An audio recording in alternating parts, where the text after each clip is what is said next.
Welcome back to Sweatin' Bullets, a fantasy football podcast. I'm your host, DFB Encounter. With me, as always, is Jacob Sanderson at Jacob Sanderson on X.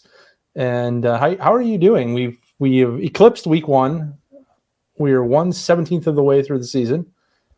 How's it going? Doing good. How are you? I'm having a great time.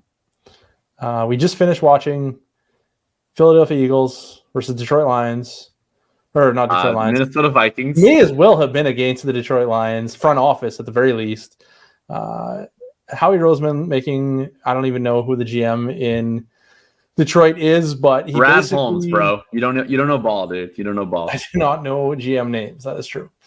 Made him look like a fool because DeAndre Swift had the night of his life, and I missed all of it except for like the last. I literally missed all of it, but it was great. I'm sure. Who do you think looked like the bigger fool, though? The Lions GM for trading him, or his own coach for making Kenny Gainwell the unquestioned workhorse the first week of the season?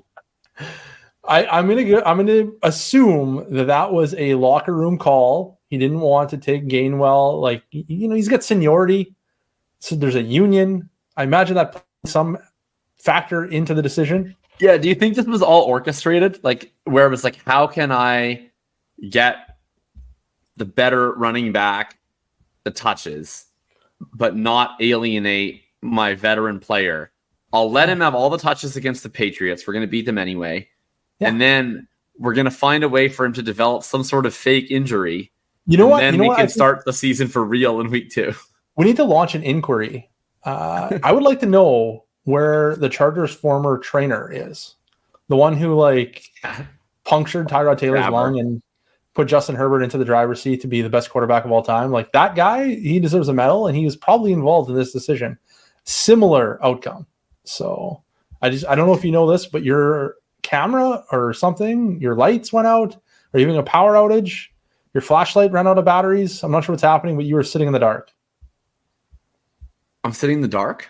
There you go. Now you're back. Oh, you know what's happening is I just literally, the light is so tenuous that when I'm on StreamYard talking to you, the background is white, so you see what you see. And then I checked Twitter to go find a tweet, and I have Twitter in dark mode, so that my screen goes black because I'm looking at Twitter. And then it makes that's really unfortunate, because now you're going to be able to tell every time I'm ignoring what you're saying and scrolling on Twitter instead. That's tough. That's like half the podcast. That is hilarious.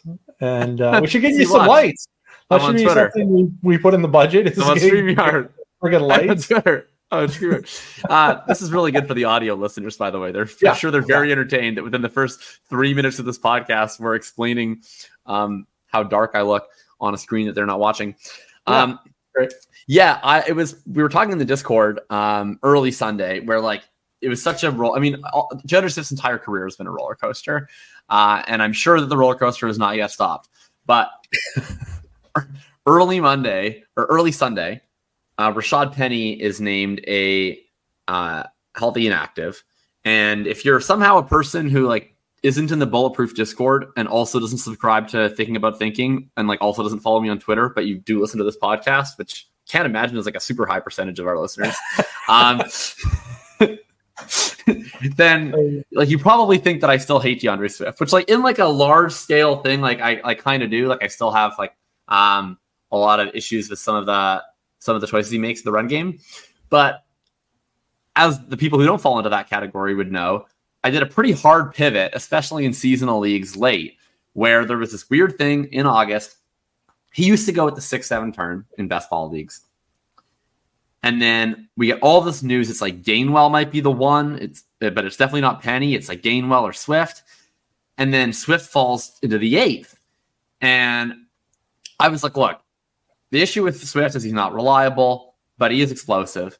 Penny was more interesting because in theory, he's both explosive and reliable, but he's 27. He's had all these injuries. If all the people that are watching every day say he's cooked, I believe that he's cooked. So if you take him out of the mix, it's him and Gainwell, who is one of the least explosive players in the entire NFL, despite playing behind the best offensive line in the league for his entire career thus far. had a 0% explosive run rate in 2022. So to me, then it's like, all right, it's no contest. You know, they're going to have all these open holes. Swift's problems are going to get mitigated. He's going to be the dude. Sunday morning, Penny's inactive, and I'm feeling myself. I'm like, thank God. I like used to be so stubborn. I used to be stuck in my ways, but now I'm Bayesian. I'm shifting. We got on Swift at the right time. It's going to be a great season. I got him on all these managed teams, and then he scored like 2 fantasy points. It was a total backup, and I was like, I cannot believe this. Like, I could have been trolling Drew so hard right now. I would have been enjoying my life, but I can't because I became one of the Swift slappies that I used to hate. But it all came back tonight. We all got to enjoy rooting for DeAndre Swift in unison. This was the best football game that I've ever seen DeAndre Swift play as a runner. I mean, he didn't really do a whole lot as a receiver in this game. They didn't throw a lot, period, in this game. But as a runner, it was not like Mickey Mouse usage. He wasn't getting all the stuff to the outside. They were legitimately running him between the tackles. In fairness, the Philadelphia Eagles offensive line was absolutely mauling people. So he was definitely running on easy mode. But that's part of the appeal. I was going to say, to be clear, he is allegedly going to play for the Eagles again. Right. Maybe even the rest of the season with that offensive. That's part of the appeal, right? Is like, what's his weakness? Well, it's like he struggles a little bit in decision-making, physicality, but you end up in this run scheme where Hurts is doing a lot of the reading on a lot of these zone read carries, and it's kind of point and shoot. And we've seen Miles Sanders, who I think has some of the same deficiencies, have a lot of efficiency in this offense.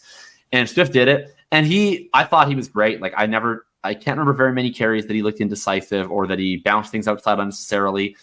I thought his best carry the whole game actually got called back by a holding penalty, but there was a linebacker who came in unblocked. First of all, he didn't run right into him. Second of all, instead of immediately bouncing to the outside and giving the defenders a chance to rally, he actually pressed up into the line where he got close to him, and then he jukes him out where the defender doesn't have a chance to actually go and rally. He ends up popping that around the edge. It would have been a 15, 20-yard gain if not for the holding penalty. That was an incredible run. And then he makes a really nice cut on his 43-yard run that sets up his touchdown, where he runs inside, is a one-on-one with a linebacker, or absolutely erases his angle, guts out to the outside immediately, and wins a foot race. He looked explosive. He looked fast. It was just a totally, totally fantastic performance. Obviously comes with the caveat that is with Kenny Gainwell out, but like, I just can't imagine how a coach could see what Gainwell's provided and what Swift has provided and then use Gainwell the way they used him in week 1. Like, he probably has a bigger role than Boston Scott played tonight, but I don't think he's going to have a substantial role. Yeah, I don't pretend to know what the coaches are going to do most of the time, but I did just say that the coach obviously chose to start Kenneth Gainwell, because if not, he would have given away a veteran spot and there would have been a mutiny. Now I am firmly in narrative town and believing that after the Philadelphia Eagles saw DeAndre Swift do what he did, there will be a mutiny if he is not the starting running back going forward. And therefore, I'm just making things up. But I do think that the argument with Swift was that he was always good. And he's not a perfect running back. Most guys aren't. But he does some things exceptionally well, like catch passes, which he did not do tonight, which in part is because the Eagles didn't really pass the football. But anyways, that kind of brings me to the next point. Are the Eagles ever going to pass the friggin' football? Yeah, it was just, the Eagles are, I think, a smart team that will just do what the defense dictates that they do, right? We saw this last year. They would swing wildly from game to game. They'd get in a certain matchup where it was a good run defense and the pass game was open, and they would just throw repeatedly. Like, I remember the Steelers game and the Titans game were examples of that, where they played these pass funnel defenses and they completely just passed on them all day. And similarly, they'll get in spots where if the team isn't stopping the run, they'll just keep running. They came out actually pretty pass first in this game. I believe their first drive, they had 7 dropbacks. Might have been 6 with one Hurts design run, and only just the 1 carry for Swift. First 3 drives, really, they were passing it a lot. They weren't having success. And then they had 1 drive in the second quarter where they just went Swift, Swift, Swift, Swift. He got tired. Scott. And the Vikings weren't stopping it. So pretty much the whole second half, they're playing from ahead, and they were able to just pick up 5-6 yards per carry regardless. And yeah, they're going to lean into that. So I think that's always going to be the risk with the Eagles. You're going to have games like this, but you're still going to have games, I think, where they pass it quite aggressively. It just depends on sort of what's available to them, I think. So they play 2 games so far. One game is 33 pass attempts. One game is 23. That's an average of 28. That is really, really, really, really bad. Played approaching positive game script, like aggressively positive game script in both of those. And then my question is, are they ever going to not be an aggressive positive game script? They're a pretty good team. And they play a not pretty good conference. I think their schedule. I mean, I think that they will a little bit this year. They're clearly going to win a lot of games, but I think that you're going to see some level of regression on them. I mean, I think their defense has already shown some regression. This was a top 5 defense last year. The Vikings moved the ball at will. They scored 28 points in this game, and that's with Justin Jefferson having a fumble through the stupid end zone touchback rule, where if he keeps the ball in his hand for 1 more inch, then that's, another touchdown for the Vikings. They'd be at 35. Mac Jones and the Patriots, who have like probably one of the worst sets of weapons in the whole NFL, they were moving the ball pretty easily. We'll see. It's just not going to happen for a while because their upcoming schedule is Bucs, Commanders, Rams, and then the Jets used to be one of those spots. You might see them playing from behind, probably not anymore. But then keep an eye out. This middle stretch of their schedule: Dolphins, Commanders, Cowboys, Chiefs, Bills, Niners, Cowboys, Seahawks. That's where all the fun's going to happen right there. All right. So I guess where I'm going with all this, I'm sure you can probably already guess because we argued about it 15-7 times last season in 17 weeks. What are you doing with Devonta Smith and AJ Brown at their prices? Any change? No, I mean, last year I loved them going into the season, but they were cheaper last year, like by a lot than they were going into this year. So this year I was not very in on them at their prices because I think we pretty much saw the apex of what we were hoping to see last year, which was they transitioned from a run-heavy team to a more neutral team, although wind up leaning run heavy because of the positive script, but they were pretty middle of the road in terms of pass rate over expectation last year. And you see this massive ascension from Hurts. And then you see Goddard miss half the season. So pretty much everything you want for Hurts and for Brown and Smith. And it was a really good season for them, but not really that like elite difference-making season. So tougher sell for me this year. Yeah, I'm probably continuing to not want to make them focal points. If you have them on your roster, like I'm not like rushing to sell them because there's worse things than having really good players who aren't overly old. But yeah, I don't think that they're like a particularly efficient store of value. I would definitely rather have players that I think project to score more points or more scarce positions, or you get a player that will produce somewhat similarly and backfill that spot with a pick. Like it's definitely been more sells than buys. Yeah, for sure. This has been my stance for AJ Brown. Basically, I was in on him his rookie year, and then after that he got really expensive, and then after that he got even more expensive, and then he got traded to the Eagles, and then he came down a little bit, and I was like, oh, this isn't too bad. And then he got off to a hot start last year, and I was like, you guys are getting crazy again. And it's just been mostly out on AJ Brown, even though I think he's legitimately one of the best football players on the planet. And it's just disappointing. I just wish that everyone would look at the pass volume and conclude the same thing, that they're just not going to win you your league. They're really good players, and we should strive to have really good players when they are efficiently priced, and they're just inefficiently priced. I mean, I think that there is something to be said for safety at the top of your draft. Like, we know that when you get into non-rookie player assets, that you're more likely than not, on aggregate, every single non-rookie is losing value year over year. So I think there is something to be said for guys who are just really good at football and are fairly young and play receiver, where like if you have AJ Brown, Devonta Smith, like I think they're a pretty low risk asset in that we have, I think, a lot of information that suggests they're really good. It would be very shocking if they just became not good all of a sudden. It would be shocking. And, there's ways that things can be terrible for them in the course of a season, right? Anybody can get injured. There can be a quarter, Jalen Hurts can get injured. They can get stuck playing Marcus Mariota. All that stuff can happen in the course of the season. They probably just pop right back to where they were value-wise in the offseason. It's not the end of the world. So I think there's something to be said for that versus like some of the bets that we have in that range that are a lot more volatile. But yeah, it's still hard for me to conclude that they're like the most efficient store of value. we're probably not buying the volatile guys in that range anyway. Like those are going to be the guys that are probably like they're risky, and I'm just really never going to be buying into risky guys in that range. It's either going to be young players like rookies or sophomores, and or like guys like them, and then the other guys I'm just never interested in. So I see what you're saying. I mean, I still think like a same thing I've been saying with both these guys for a while, which is just like pivot to, well, now probably Garrett Wilson might even join this group. But like I would still just pivot to Olave plus Wilson plus London plus. You're probably not getting Olave plus for Smith, but I would just rather have Olave. And you can probably almost certainly get Olave plus for Brown. Maybe not after week 1, but you've been able to get that pretty comfortably all off season. And to me, that's a clear win where you're getting 3 years younger and a player that I think projects largely similarly. Yeah, at worst. Like I think, like for me, Chris Olave is basically AJ Brown from a fantasy football perspective. I think AJ Brown maybe is a better player, or at least we have more confidence that he's a really good player. Olave is still slightly risky from that perspective, but Olave may not be capped by Fields, Jalen Hurts. I think, and that's attractive. So I would rather have I think Olave was pretty darn not risky coming off of year 1. And I think if you had any lingering question marks after year 1, it was mostly target competition related.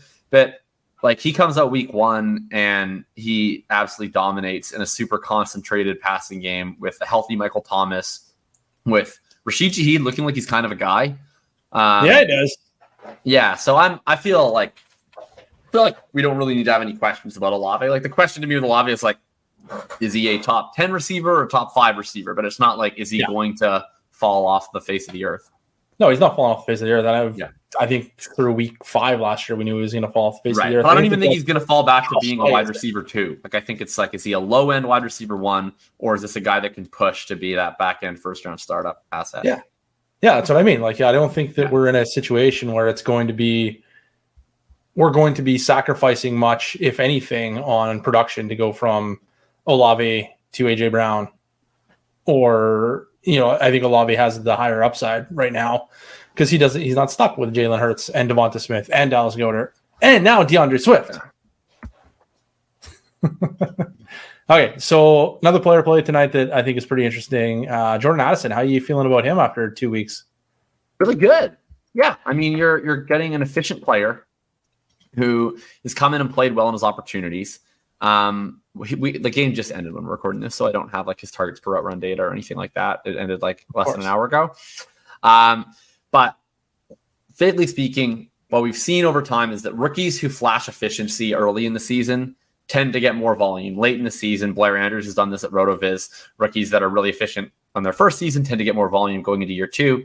I'm not going to like get super in the weeds about, oh man, he's running less routes than KJ Osborne, or his target share isn't actually that high. Like the most important thing for me from a rookie early on, at least until they get steamed and priced to oblivion, is just like, they look like they're a good football player. And through 2 weeks, Jordan Addison is answering that affirmatively. He had kind of a nothing touchdown in week 1, honestly. Like he won the route and then he was wide open. This one was even more impressive. He won the route pretty convincingly on a deep post. He makes a fairly contested catch, kind of jukes a guy to get into the end zone. It was a nice play. That's the kind of play that's going to earn him more work than KJ Osborne moving forward. And this Vikings team is just awesome for fantasy value. Like I get that Justin Jefferson is there and that's a roadblock, but even with Justin Jefferson taking 30% of the targets, they pass the ball so much. They had the second highest pass rate in the league last year. They were plus 10% pass rate over expectation in week 1, and they only had 8 rush attempts in week 2. So this is a team that is pedal to the metal, all gas, no break at all times, and their defense is not very good. So this is a team that could easily average like 40 pass attempts per game this year. So even if you siphon off 12 of those for Justin Jefferson targets, you still have all of the Eagles passing game available to Jordan Addison and TJ Hawkinson. So I think that you can... I just have to say, you brought up a couple points, or you made a couple points that I feel like brought up further points. And the first of which is that they only had 8 rush attempts. That might be because Alexander Mattison is their starting running back. He's not very good. We knew he wasn't very good. He continued to not be very good. I think he's in serious danger of losing his role, and I'm panicking on Alexander Mattison to some degree. And if he doesn't lose his role, I just don't think he's good. So it just doesn't matter. I'm there. So I watched. I actually got to update because I came away like I'm writing my Hitchhiker's Guide in 2 parts, especially for week 1, because I wanted to rewatch every touch before I wrote about the running backs, because the small sample data is just like egregiously unreliable after a 1-week sample. So I wanted to get a little bit more eye test. I went into the Tampa Minnesota game where I was like, oh man, here are these 2 running backs I hate, and they both had really shitty box scores, and I'm really excited to have my priors confirmed. Like, that was my attitude going into the game. I'll just be up front. I called it the running backs don't matter bowl. Love it. And I watched Rachaad White, and I was like, yep, my priors confirmed. This guy sucks. And then I watched Madison, and I was like, he was fine. Like, I thought in week 1 he was totally fine. His receiving touchdown was pretty impressive. He actually shook a guy, made it into the end zone. He like doesn't have any sort of creativity or skill at an NFL level or explosiveness where he's gonna like be able to make plays. Okay, I said that in a more mean way than I intended it. Yeah, it's just like, okay, just watch for Kareem Hunt. Is all I'm saying. You watch some of the plays that DeAndre Swift made today, where he's like juking guys out of their shorts, making guys miss. He's into the second level, and he's able to get further because he has legitimate NFL athletic ability, right? I made a comparison to the runs that we saw from Travis Etienne and Ken Walker in week 1, where they had nothing at the line of scrimmage. They were totally stoned, but they are fast and they're creative and skilled. And so they're able to turn it back outside, cut up the field, get an additional 20 yards. Etienne winds up. That's like his game-sealing touchdown run. Madison is just never making that run. He's too fucking slow. He does not have that level of skill. But you look at what the Vikings are, it's like they deprioritize their running back to such an egregious level. Like, first of all, they pass the ball at one of the highest rates in the league. Second of all, they check down to running backs at one of the lowest rates in the league. And then third of all, they use their fullback to run routes instead of the running back on some passing downs. CJ Ham ran 12 routes. So like the tailback position just isn't important to the offense, and you kind of get why they're okay having Alexander Mattison be it. And I don't think Ty Chandler is anything. I don't think Gaskin's anything. Like, I think Madison is like okay enough that he's probably safe. It's just that this role isn't valuable. Like, there's just not a lot of fantasy points available to the running back position, period. And he's generally going to score under expectation because he's just not an efficient player. So I think I think Madison is probably the Vikings starting running back for the rest of the year, frankly, by default. But if they do decide to bring in anyone, it could be lights out for him. If they just decide we're going to try Ty Chandler because how much worse could it be? I don't blame them. And most likely scenario is he's going to be the starter all year and be like the RB22. All right. Fair enough. I agree. He is bad. And all you need to do to be the RB22 is literally not go on IR. Like, that's it. Just exist. You just got to exist and you'll get there.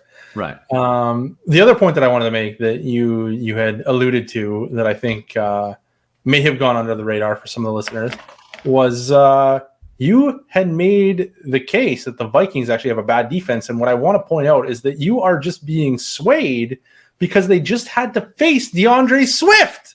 So of course they look bad. They're obviously not bad. DeAndre Swift is just that good. Have you considered that?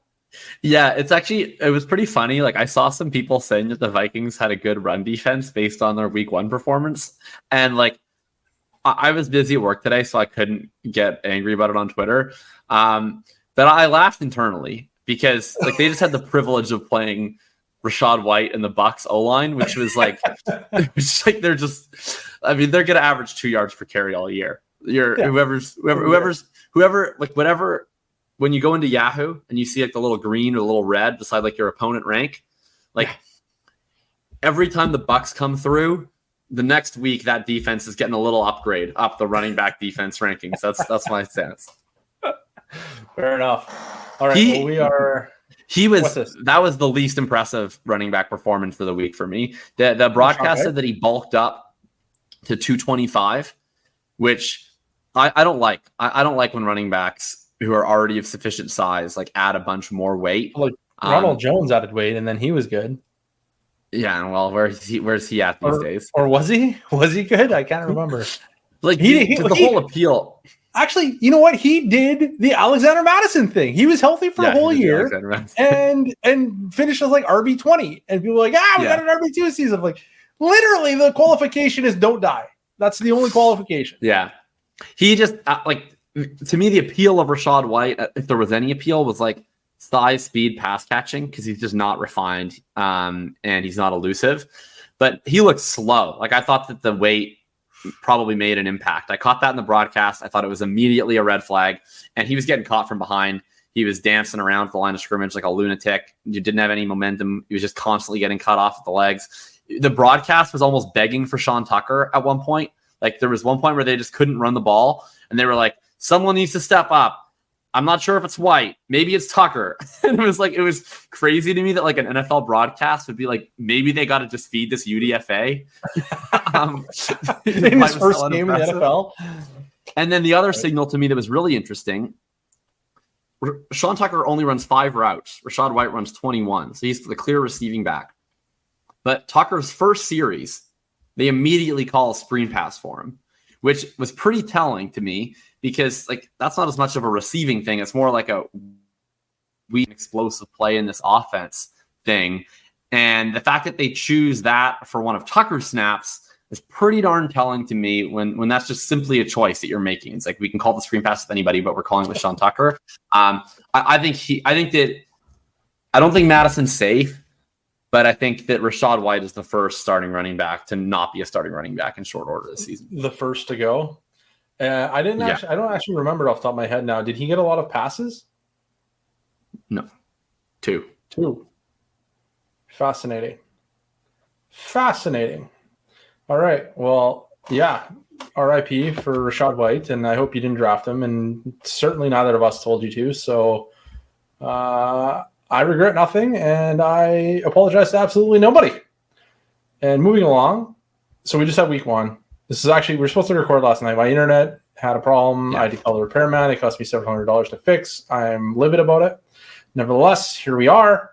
And now we're going to go back to talking about week 1. How do you, like, just overarching, not like any specific players, just like overarching, you are a fantasy analyst. You're looking at week 1. How are you reacting to it? Or what are you doing? What is it that you do here? I think that the most important thing to remember with week 1 is to not always assume that things are linear, and to remember that like when we look at anything that happened from week 1, I think it's important to ask yourself, how would I feel if this happened in week 11 and for the first 10 weeks of the season, it went roughly how was expected for this player? And, generally, I think that could help inform you, right? Kendrick Bourne has a massive game in week 1. We probably shouldn't care, right? Like if that's something where like it's going to take a lot from Kendrick Bourne to disprove what we think of Kendrick Bourne at this point. But, it's relative to the sample. A rookie comes out and does something massive in week 1. We're going to talk about 2 of them who were really impressive. I think that should, flip your scale quite a bit more. It's important to just kind of think of all the different stories that the season could possibly tell about that player and how that week 1 fits in, and then what you think is more likely. Is this the story of how this guy became a breakout star? Is this the story of how this guy was a massive bust? Is this the story of how he had one random good week in midst of several other good weeks or bad weeks or whatever else, and it just happened to come first? Because sometimes things just happen to come first, or they happen to come last, and it doesn't always mean everything.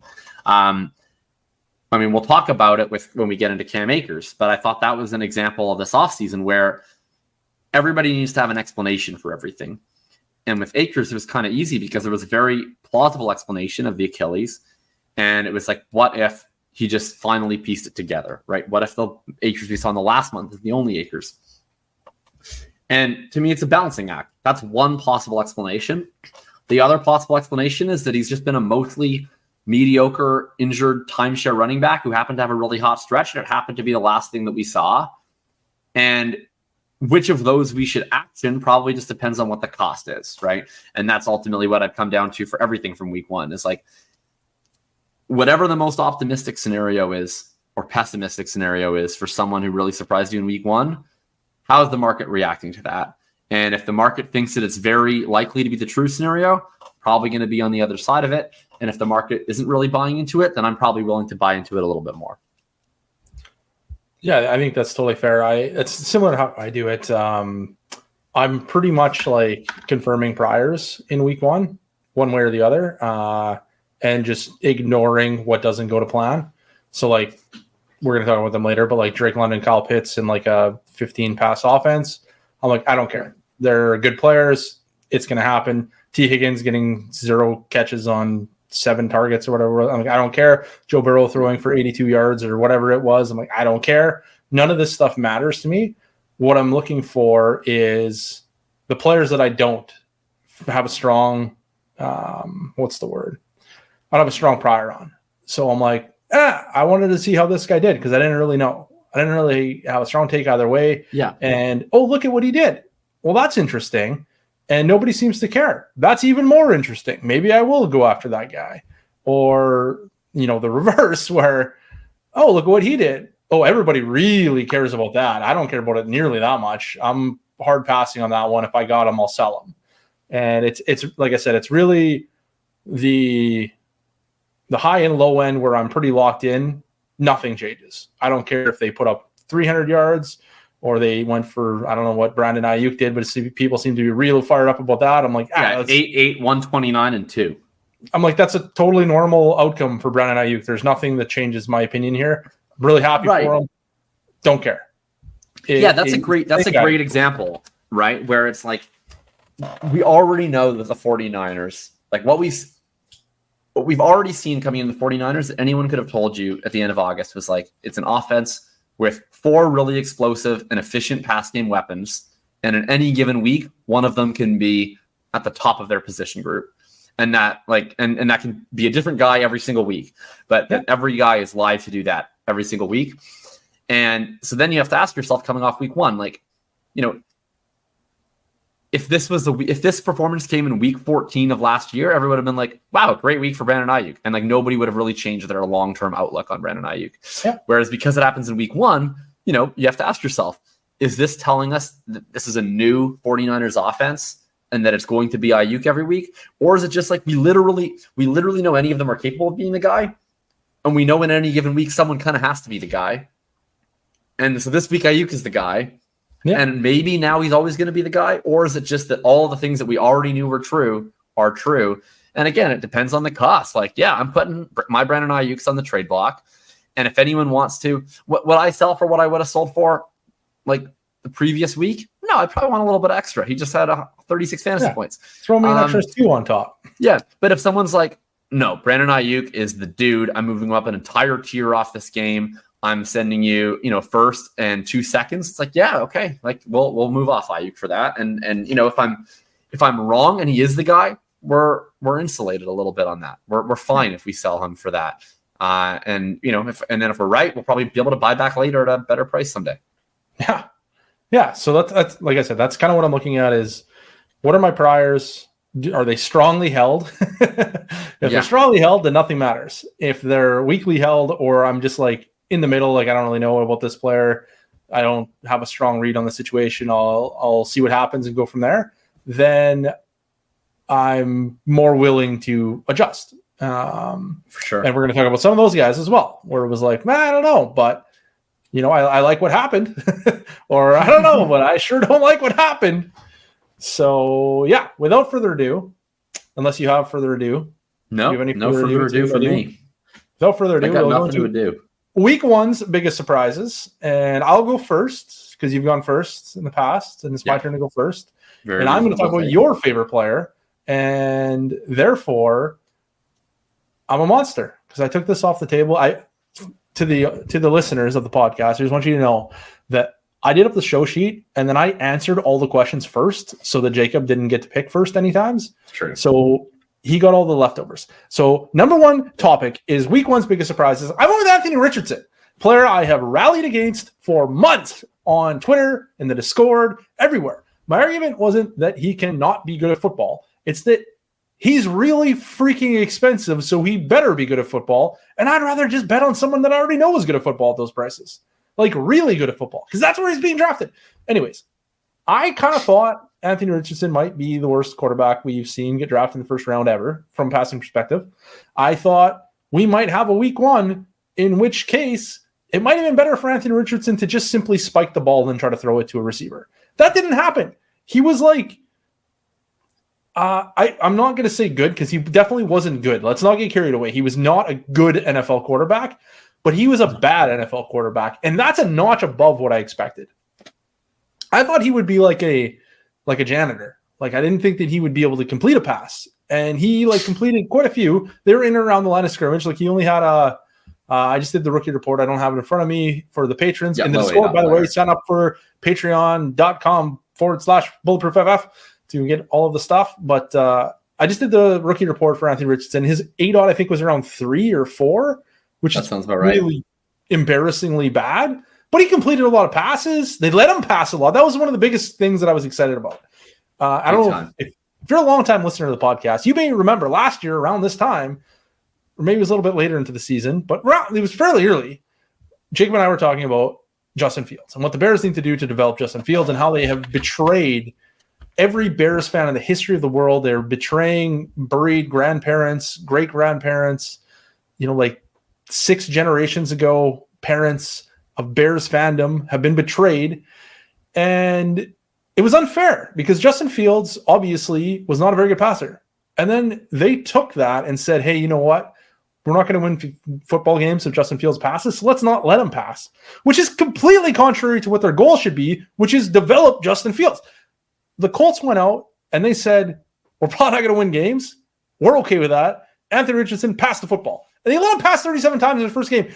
And do you know how many times the Bears, I'm going to ask you, because I don't know if you saw my thread earlier. Do you know how many times the Chicago Bears asked Justin Fields to pass 37 times in a game last year? That must have been 0. It was literally 0. Do you know how many times they asked him to pass 36? Probably 0. Also 0, 35? 0? Still 0. 34, 33, 32, 31, 29? 29's got to be 3 or 4. No, it's freaking 0. They asked him to pass 28 times as his game high pass attempts last year. So the Colts are doing 28 was his highest? Yes. Oh my god! The audio listeners must have just gotten absolutely destroyed by my going "what" into the mic, but that actually stunned me if that's true. Here, let me find it. I just put it up. I'm quite certain it was 0 at 28. What? It was the most shocking thing I've seen. Justin Fields topped out at 28 pass attempts in a 35-32 loss to the Dolphins in Week 9. That was his career. I don't know if it's career high. I didn't look at his rookie year. I presume it was his career high pass attempts. So in Week 1, the Colts went out and actually let Anthony Richardson throw the football, which I think is the best thing that could have possibly happened to Anthony Richardson's potential future. I'm mystified that the Indianapolis Colts are the organization that was able to figure this out.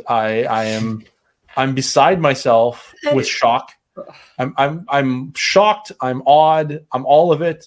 I'm really excited for Anthony Richardson. I'm not buying Anthony Richardson. Don't get me wrong. That was not a good performance, but it was an acceptable rookie performance, which is a really good step in the right direction for Anthony Richardson. I'm holding though, which is a huge difference. I'm holding right now. I believe there is hope. So, and I might be buying, but I'm buying? I'm probably. I'll put it this. Yeah, I'm gonna send out some feelers. I haven't gotten around to it yet. I'm gonna try maybe on Saturday. I've been trying to work at a law office, and then I've been recording 3 podcasts, and I've been trying to write 12,000 words. So believe it or not, I haven't had a ton of chance to just fire out offers. But that's my Saturday plan. I'm pretty interested in potentially buying. What I would say is more likely is that I have enough of a baseline that if he has some really bad games coming up, we'll try and buy maybe at that point, because I think he's going to. It's not linear. Oh, yeah. They're not always going to ask him to pass 3 yards down the field. At some point, they're going to ask him to pass 10, and that's where it's going to be scary. I'm really nervous for that, but at least they're going to let him pass. And that's it was not a perfect game from Richardson. Nowhere close. He had a horrendous interception. He threw almost entirely to the right side of the field. Like you mentioned, he was generally throwing short areas. The accuracy issues from college, they showed up at some points. He missed some pretty wide open throws. But yeah, the most encouraging thing was that A, they let him pass. B, like everything we talked about in college about his sort of superhero trait is just not taking sacks and being able to create plays and extend plays. Like that was the case. What was most impressive to me is so many times you get these young quarterbacks that, especially really young mobile quarterbacks early in their career, they take the snap, their first read isn't open, the next move is scramble. Especially if the pocket starts to collapse on them, it's immediately eyes off the downfield and we're just running. Like Richardson throughout the game was moving around in the pocket, evading tacklers, keeping his eyes downfield and looking to pass. And I thought that was really impressive. I thought he had a lot of poise. Probably the best throw of his whole game came in one of those situations on that fourth down. He's scrambling. He throws out to his right. He has Pittman on a crosser, like across his body over the middle, and he makes just an absolutely ridiculous pass, just bullets it in there to go and convert that fourth down. And then just like the vibes-based analysis for me of just watching him, frankly, just kind of vibe out there. Like he was smiling the whole game. He was interacting with the crowd. He was dancing around.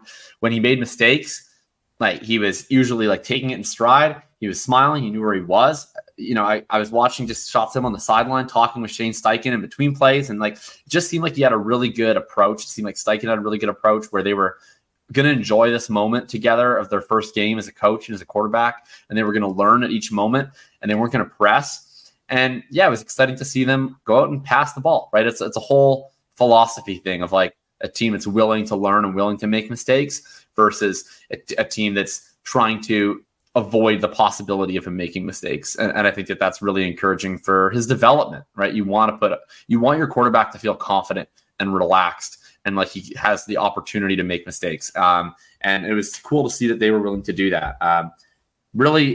As a Colts fan, like it left me really optimistic about Richardson. It left me even more optimistic about Steichen. Like I feel like we clearly have like the coach that we should have to lead this young team into the future. I really hope that we can get Jonathan Taylor at some point because Deion Jackson turned 18 touches into 28 yards and 2 fumbles. It was egregious. So, but otherwise, yeah, good times in Colts land. And the real takeaway is buy Michael Pittman because like we thought he was going to be in DJ Moreland where it was like, great, Michael, you earned a 24% target share. What did that get you? 9 fantasy points today? But he's going to reel offense. He still could be. Like, it's early. That could still happen, but it's trending not to happen, and that's exciting. Yeah. Actually, like I don't know if you probably didn't read it all because it was quite lengthy, but I did a week 1 knee-jerk reactions on Monday. Actually, I read every single one of them. Oh, yeah. I did tell you to read every single word in it, so that makes sense. It was I swear, I don't know, it's the longest thing I've ever written. There was like thousands of messages in it. And anyway, I touched on every fantasy-relevant football player in the NFL with a week 1 reaction. And yeah, my takeaway was I was like, hey, you know what? We're going to talk about Anthony Richardson on Thursday when I do the rookie report. So we talked about him today. But it was mostly like for the Colts, it was like buy Michael Pittman. We're getting the thing where the quarterback is like really, really expensive and they might be good, but they might not be good. And I'd rather just make the bet on the wide receiver that it might work out. Michael Pittman was one of this year's candidates. Clearly, it looks like it's going to at least may not work out, but it should be positive at the very least. And then also buy Jelani Woods. The dude is free. He's on IR. Put him on your IR. It's absolutely going to cost you nothing because you don't have a full IR yet. Do not tell me you have a full IR. We're in week 1. Your IR is not full. Get him on your squad. Put him on your IR. When he gets back, Anthony Richardson might be like kind of okay, maybe at some point. And Jelani Woods is free and he's a monster. So just go for it. It's fine. Buy of the week, Jelani Woods. I think I kind of want to buy Jonathan Taylor too. I kind of want to buy Jonathan Taylor too. That's a good point. Jonathan Taylor. I kind of want to buy like kind of everyone in this offense. Like, okay, well, slow down. We're not buying Alec Pierce. Stop it. Okay, we're not buying Alec Pierce, but Josh Downs got 7 targets in his first NFL game. That was freaking great. Like, good job, Josh Downs. Yeah, so I think I want to buy everyone except for Alec Pierce and Deion Jackson. Okay, I'm in. Yeah, and Evan Hull you should buy. I think he's hurt now. Yeah, he's on IR. Well, he's on Get IR. Evan Hull Yeah, on your IR spot. He's free and frankly, he's on IR. You know, he's going to get a lot of touches this week. Zach Moss, because Deion Jackson was the worst running back I've ever seen. You know, I think I saw something saying in the preseason, actually, they were expecting Zach Moss to be the running back one, and then he was hurt or something. Well, he got hurt. Jackson was. Yeah, he got hurt. He missed the first game. He probably would have started. And my take was like, it's not Zach Moss, guys. Like, come on, it'll be one of the two young guys. And then one of the young guys got hurt, and one of the young guys turned in an all-timer of a dud. And yeah, it's going to be Zach Moss. Giddy up. Yeah. Embrace it. So, yeah, that's Anthony Richardson. That's number one on our week one's biggest surprises. That's the game that's going to be the most fun to watch in week two. The battle of the rookie quarterbacks. Richardson and CJ Stroud, and both their teams are willing to sling it. That's going to be a really fun game to watch. That's going to be fun. Yeah, all right. So who do you got for a big surprise? Yeah. My big surprise, of course, has to be the Rams specifically. I mean, really everything about the Rams. Yeah, literally everything about the Rams except that Van Jefferson still sucks. The least surprising development of the week. Van Jefferson decidedly not the wide receiver after Cooper Kupp was down. I'm stealing this take from the great Ben Gretsch, but I too am like kind of upset that when Kupp went out, like everybody else bumped up Higbee and Van Jefferson, who are like known bad players. And I should have just been like, well, it's not them. So it's either nobody or it's one of these two young guys like Puka or Tutu. Yeah. And I wasn't nearly as aggressive with that as I should have been. Like, to me, it was just when Kupp went out, I was like, the whole offense is going to suck. I should have probably kept hope alive a little bit more. I did think that the offense was going to suck. It is one of the least predictable outcomes ever in the history of fantasy football or football in general. But maybe it's not. Puka, round 5? He was round 5. Okay, but here maybe it's not like, yes, okay, the specific of the Puka thing, very unpredictable. And Tutu Atwell did literally nothing last year. Like, there was no reason to hope for him. Sure. But what I would say is like a little bit less unpredictable is just like Matthew Stafford has been a very good quarterback for a very long time who was hurt last year and was bad. So the idea that healthy Matthew Stafford could just come back and be good is not that crazy. And the idea that him with Sean McVay, who's a really good play caller and has been for his entire time, would be able to form a functional offense like that actually is something like we probably should have been willing to bet on a little bit. And I kind of regret not being more aggressive about that. Puka Nacua, though, 15 targets is the most ever by a rookie in an NFL in his first NFL game. And so I guess that begs the question, he's the best wide receiver of all time through one game. So is he the best wide receiver of all time? He is obviously the best wide receiver of all time. There's no debate. You make a great point. I can't even I've no leg to stand on to dispute that. Okay, I have two takes on Puka Nacua. One is the bad one is the bear case, one's the bull case, and you can tell me which one you think is more compelling. Okay? Hit me. Okay. Here's the bull case.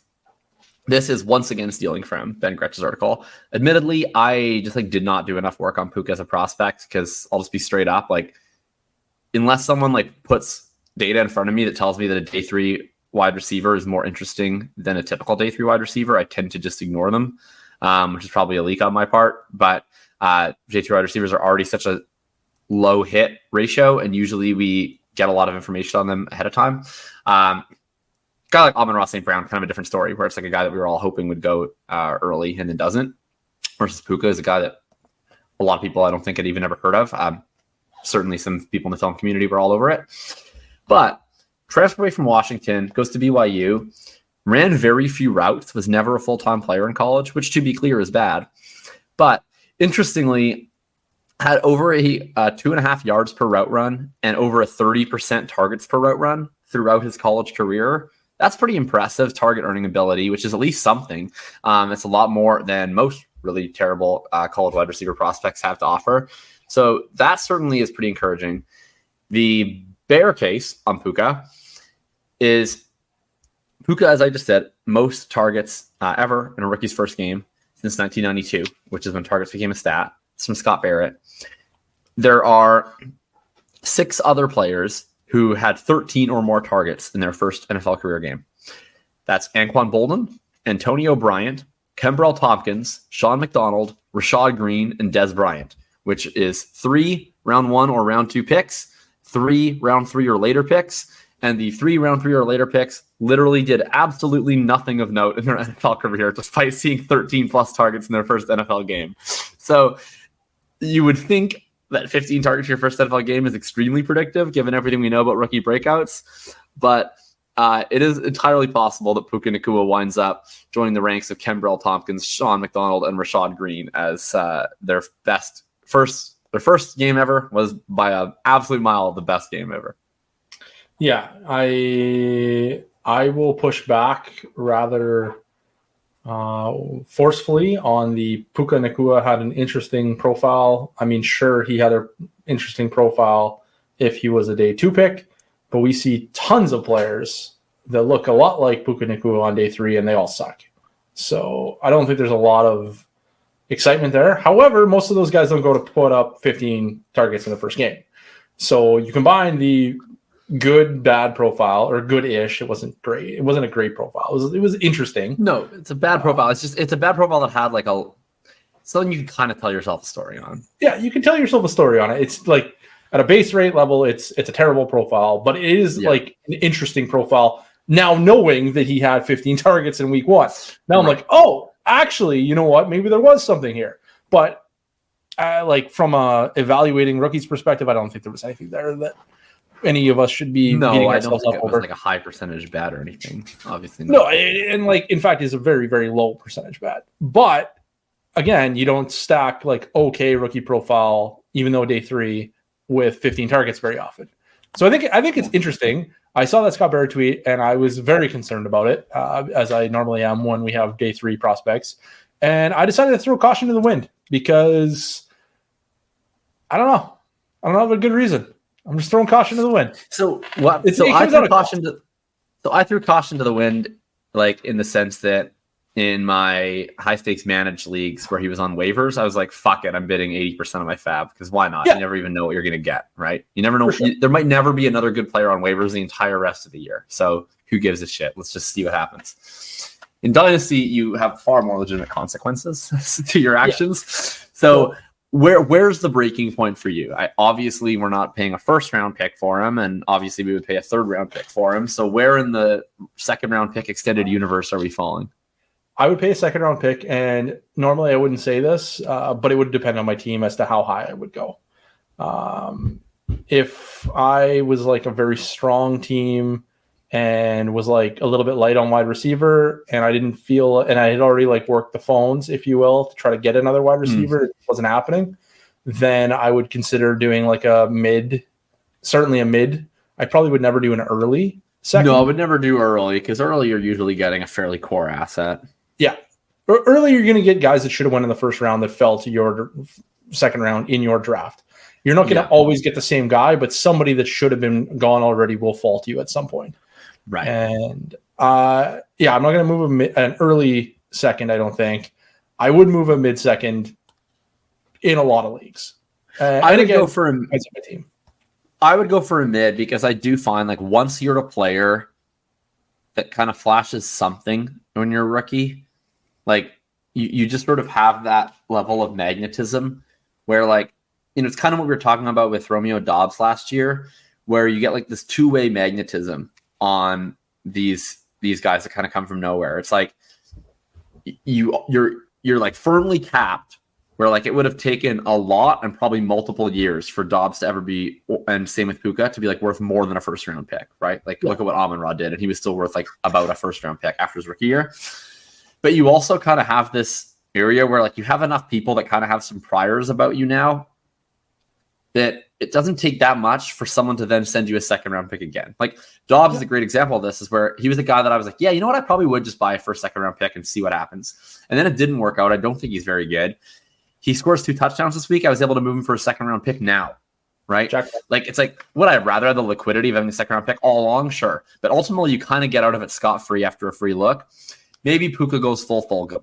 But I do think like it's such a thin wide receiver room that he's going to probably be running routes regardless. even when Cooper Kupp comes back. Yeah. And if he can just stay like vaguely interesting, even if he never shows up like you can probably still cash out once you have more information.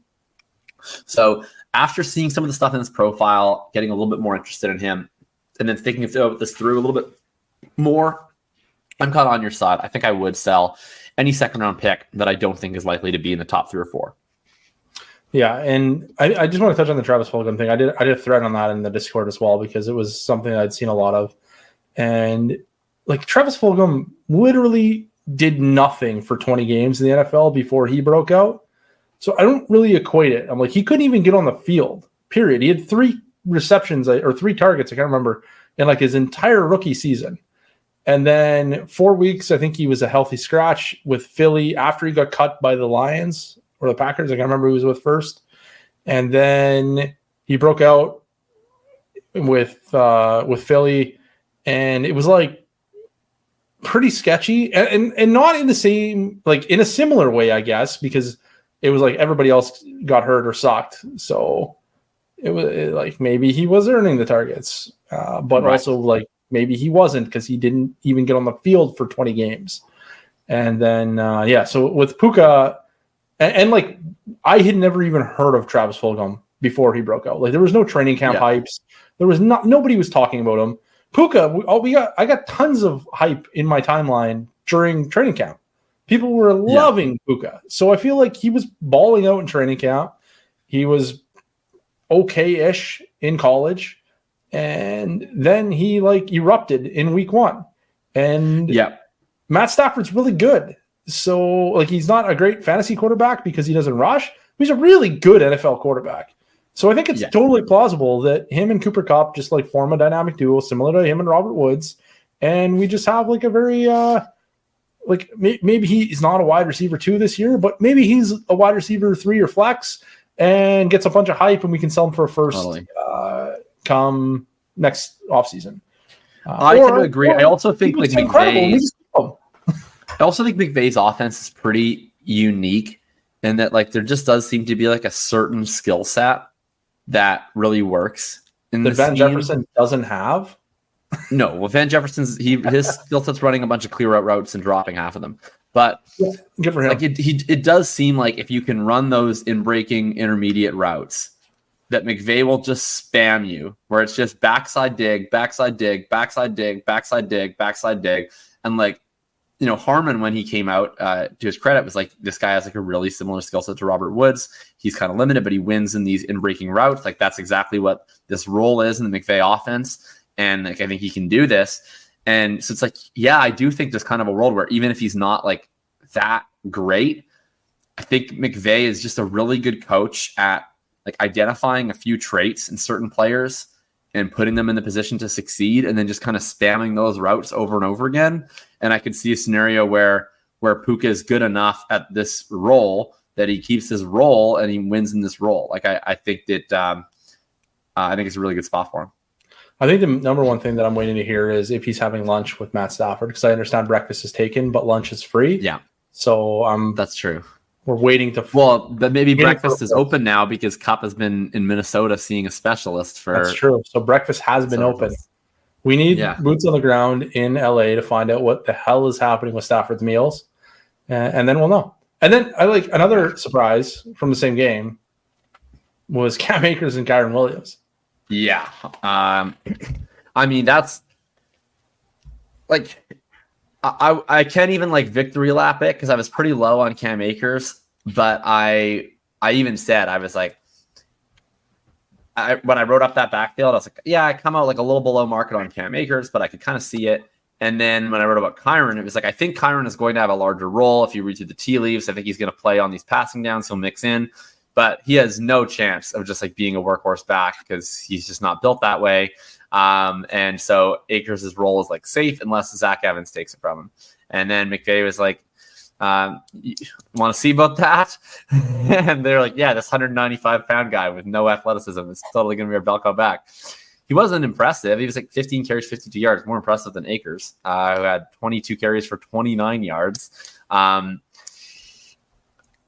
think that we've seen this before where like seems like the Rams alternate between either really liking or really hating Cam Akers. And then when they're in the really hating phase, they'll just put out like a guy who isn't good, but that they think is, I guess, more reliable or just more like flexible. Like we can use him in more situations. And I guess that's Kyron now, but he's still not like, he just does not have the sufficient athleticism to be a legitimate NFL bell cow running back. So to me, if you can get out of him for any second in any year, you absolutely must do it. It's not even as a matter of like he can't hold this role, because frankly, like I don't know what's going to happen. Like maybe he holds this role. It's just it won't be very valuable with him. We kind of saw with Henderson last year. Like he had the role for a while, and he was never very startable in fantasy, even when he was running 80% snap shares. We're not going to see 2 touchdowns very frequently for Kyron. So, I mean, the guy that I would probably bet on really cheaply would be Zach Evans, which is like hard to say because he's a healthy scratch in this game. But if this is actually the time that Akers is no longer in the team's plans, then it becomes Zach Evans and Ronnie Rivers and a 195-pound guy who runs a 4.6. And Evans becomes like clearly the only member of that backfield who's like a really interesting fantasy upside bet after Akers. So that's probably where I would end up going. Yeah, I'm 100% in on selling Cam Akers at this point. I think there's no hope. Sure, he could have another late season run, but I'm not sticking around to find out. Yeah, it was not what I expected at all. I did not I thought Kyron Williams would play some football, but I certainly didn't think he would play as much football as he did. And like Kyron Williams ran like 100% of the routes, or near 100% of the routes. So Cam Akers is not an option in the passing game whatsoever. But no running back is an option in this passing game. They literally had a receiver group of Van Jefferson, Puka Nacua, and Tutu Atwell, and Kyron Williams had like nearly 100% route participation, and he caught 0 balls. And he was a like high level receiving prospect from college. That's the one thing I'll give him credit for as a college prospect.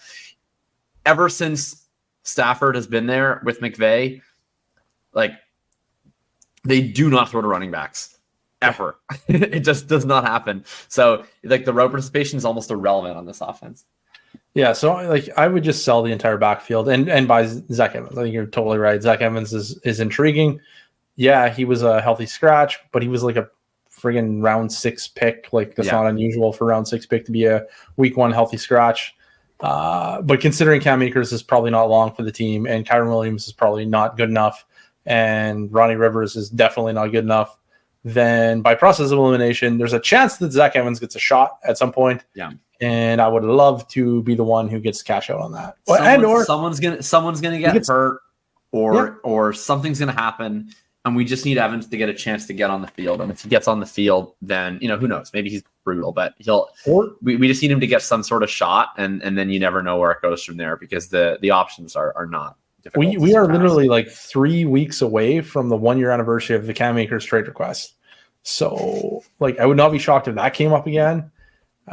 And they would probably just cut him at this point, because like why wouldn't they? So yeah. Can you ever remember anything like this? No. Where a running back has like, because it's one thing with Swift, where like we mentioned Swift's been a roller coaster, but like one pretty necessary part of the roller coaster was his team being like, all right, we're getting off the roller coaster and you're going to a different team. Yeah, but go different Akers is just but like Akers has just spent his whole career on the Rams, and it's like there's been times where they've been so committed to him where they're like, we're rushing you back from an Achilles tear to play 80% of the snaps in a playoff game. All the playing time. All of it. And then at other times they're like, we would literally rather play Malcolm Brown. Yeah. And I cannot wrap my head around it. I don't get it. And the one thing with Akers that I think is legitimately true is that they've oscillated between, sometimes they use him as like a total workhorse back, and he runs a bunch of routes, and he doesn't actually ever catch the ball in his routes because nobody does on the Rams anyways, but he becomes so much of a better runner in those situations because when he's playing every snap, you don't actually know what they're going to call.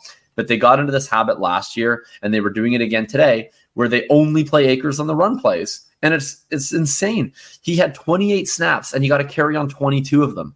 So every single time he comes into the game, the defense is immediately guessing run, and they're getting totally swallowed.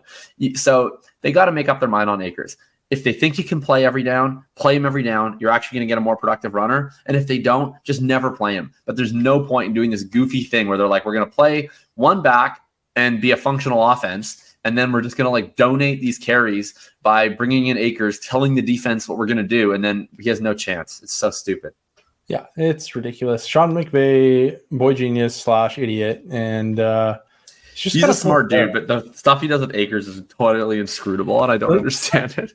I honestly think that there's like some kind of like psychological, I don't know what the bias is, but like where they just think they're just smarter than everyone else. They're like, we're going to do this because Cam Akers is a better runner. Then we'll just run him, but we can't put him out on passing down. So we'll just pass with Kyren Williams instead. And they won't catch on because I'm Sean McVay and they're not smart enough to think ahead like I can. And I don't know, like these ultra smart offensive minds, they just seem to also be idiots sometimes. Like Kyle Shanahan, for instance, like literal boy genius when it comes to like offensive game planning and etc. But then like any type of personnel decisions, just complete train wreck. And it's so frustrating. Anyways, the moral of the story. Yeah, it doesn't. And I'm not saying this is like an Akers truther. Like I'm really not. Like I don't even really have like that much of an opinion on Akers. It's just so weird that this player is like both at the same time is like so indispensable and completely dispensable to the same human being. It's really weird.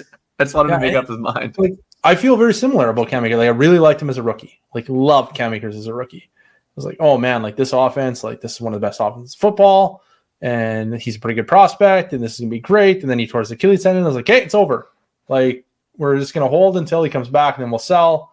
And then he came back. Then he, like, played kind of good-ish, I guess, or at least they gave him a bunch of touches.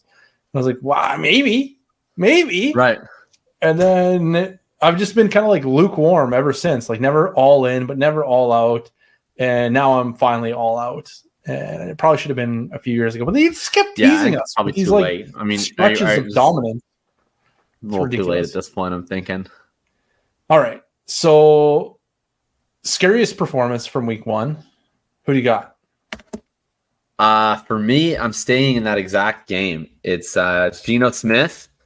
I'm certainly not fully admitting the L on the pro Geno propaganda from this offseason yet. One game is far too early to do that. But we're getting worried.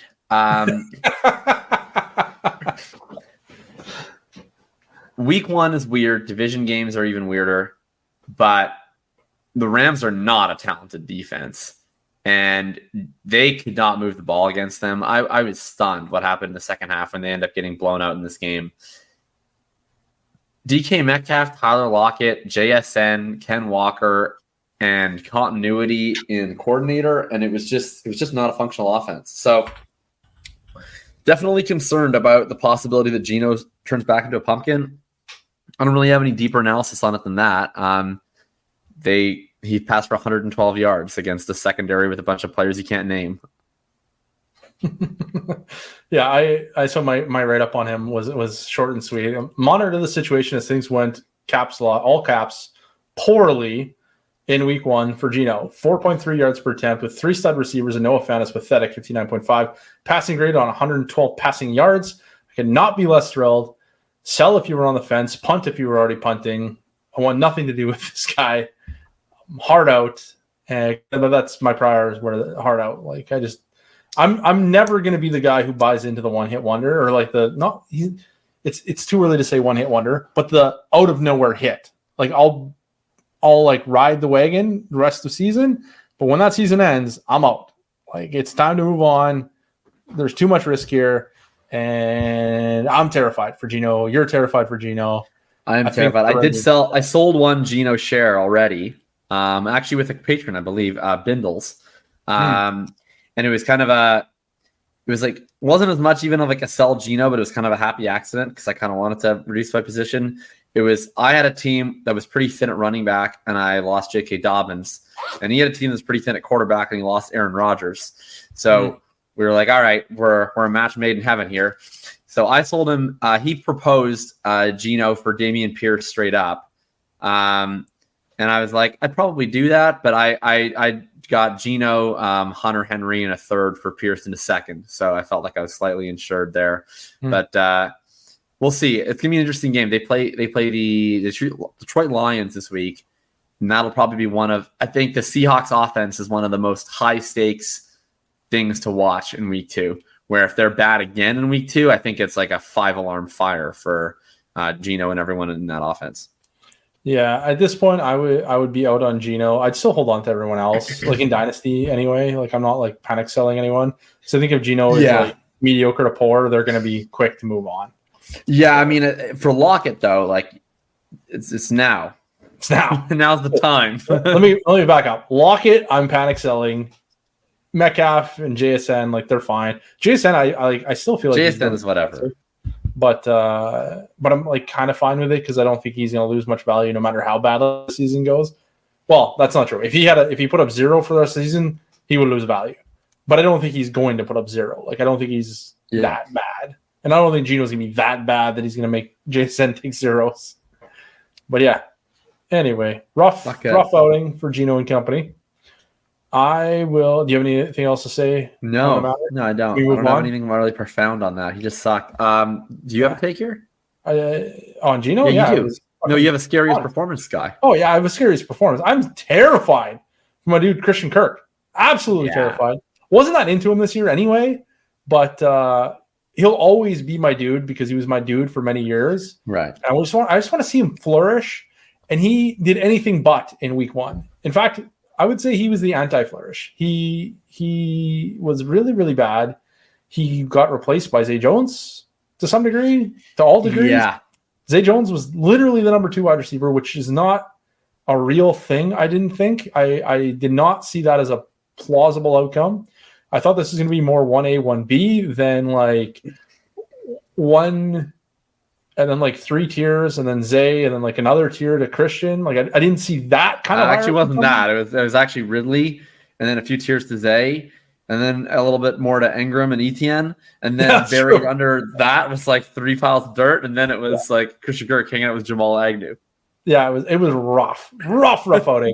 I'm very worried that this could be the norm going forward. Like I don't know that this was a 1 week strange thing that happened. Well, I think this is a 1 week strange thing. I think 1 catch for 9 yards is a 1 week strange. Well, thing. yeah, I mean the role. Like I don't think that him playing. Oh, the role's the thing. Spot. I mean, the role was the thing in the preseason where he was coming off the field in 3 wide receiver sets, and at the time, I was just like, I don't really believe it. And then even if I do think it's a thing, they're just going to run so much 11 personnel, it doesn't really matter. And then he's probably just be better than Zay Jones, and then it'll all sort itself out. But I mean, so far in week 1, it looked like they made the correct choice in playing the better wide receiver in 2 wide receiver sets. So hard to argue with it. They're certainly not going to change based on that performance. No. So like there'll be better days ahead, but I think that Christian Kirk is pretty much toast at this point. Yeah, if he has a big bounce back game, which is sad against the Chiefs this week, he's immediately getting shipped out. Like there's no point in selling now because he had 1 catch. You don't sell on this performance. You sell the next good performance. They get a high over under game against the Chiefs. There's kind of a possibility he could have a good game even without having a good game, right? Like you could see a game where Trevor Lawrence throws 45 times and Christian Kirk has 7 targets, 6 catches, and 90 yards or something like that. Yeah, he's the next good game he has, and I really hope it's soon before people bake this in as a new baseline. Like, ideally, is a good game this week, and there's somebody in my leagues that's like, oh, that was just a blip. It's fine. Yeah. And then we're unloading him really aggressively. It's rough. Yeah, I thought there was like a total possibility that Calvin Ridley would just alpha everyone. Which is what happened. But I definitely thought that Christian Kirk would be the least hurt of the other 3. Yeah, I thought there was certainly not a chance that Calvin Ridley was just the mega alpha and everything was awesome for him. I just didn't think that Christian Kirk would be like a leftover. Yeah, I mean, in hindsight, and I'd actually made this case in a pro Ridley way, and I didn't necessarily carry it over to my Kirk stance because I still was drafting Kirk. But I was like, part of this was a Lawrence Bowl case and part of this was a Ridley Bowl case where I was saying, like, isn't it kind of a coincidence how now people are looking at Ridley and they're saying, actually, there's kind of some target competition. Like all these guys were good last year. And it was like, well, when you have 3 players in the same year have the best season of their career, like we should probably say it's not on the players, right? Like it's probably on the quarterback and the scheme for kind of dragging these players upwards out of mediocrity. And to me, that was the bull case for like, actually, Lawrence is really good because his weapons are probably worse than we realized because he just kind of made them look better than they had been. Yeah. And then for Ridley, it's like all these guys were kind of better than they'd been. None of them really separated. Like Kirk only had like 11 more targets than Zay Jones last year. Yeah. But then when I took that like lens off, I was just like, yeah, but the other guys are going to get hurt more because Kirk's just like better than these bums. But I guess he's not better than these bums. Yeah, that's what. I certainly didn't factor in that Zay Jones might be the preferred option to Christian Kirk. That was not in my range of outcomes when I looked at Christian Kirk this year. That was not even a I don't even know the word, like a thought in the back of my mind that was like, no, didn't even occur. I took Christian Kirk in round 6 of a main event team. And it was a team where we started Bijan. Bijan, Waddle, Mahomes, Breece Hall, and then Kupp. So we were like really, really thin at wide receiver through 5. We only had Waddle. We were like, let's just get a nice safety blanket in Christian Kirk. Like, you know, not a lot of upside, but we can start him every single week, feel great about it. You know, we ended up getting some hits. We got Pittman in the 8th there, but the Kirk, like he's immediately hitting he's going to start this week for us because the Chiefs. And after that, you fail this week, you're on the bench. Boo. Yeah. And again, like this for everyone listening, remember this is week 1. Like we don't know if this is going to carry on. I think Devonta Smith had 0 receptions in week 1 last year and wound up being one of the biggest risers in Dynasty. Yeah. So like weird things can happen, and we don't know for sure, obviously, in 1 week to overrule our priors, but that's why this is a scary performance. We're saying, terrifying. We'll see what happens next. It's the routes mixed with the targets, right? Like the routes are them being like, we value Zay Jones more, and then the play is like Zay Jones is better. So it's tough when those things combine. Yeah. All right. So false panic. This is a totally different segment. This is where you are, or not you, rather the masses are panicking. And it's just false panic. Like, don't worry. They're going to bounce back. It's going to be fine. Who you got? My false panic player is Treylon Burks. He ran 37 routes, and he only had 3 targets. He got completely alpha by DeAndre Hopkins. Reason why I think this is false panic, I mean, I don't think that it's like unfounded panic, right? Burks wasn't good enough as a rookie that we should be super confident in his ability to be robust to any challenges. But why I would probably be more inclined to buy him if people are selling him a little bit low. First of all, he was coming off an LCL injury, and he generally was not expected to even play week 1 up until a couple of weeks ago. He went out and he ran 1 million routes. He was probably still not fully healthy. So I think we have that going for him. And then we kind of saw this last year, actually, in a few spots where it was like the new addition. They were like, we're going to target this guy relentlessly in his first game, kind of welcome him to the team, right? We saw this with Tyreek Hill. It was like Jalen Waddle was like barely a part of the game plan week 1. It was all Hill.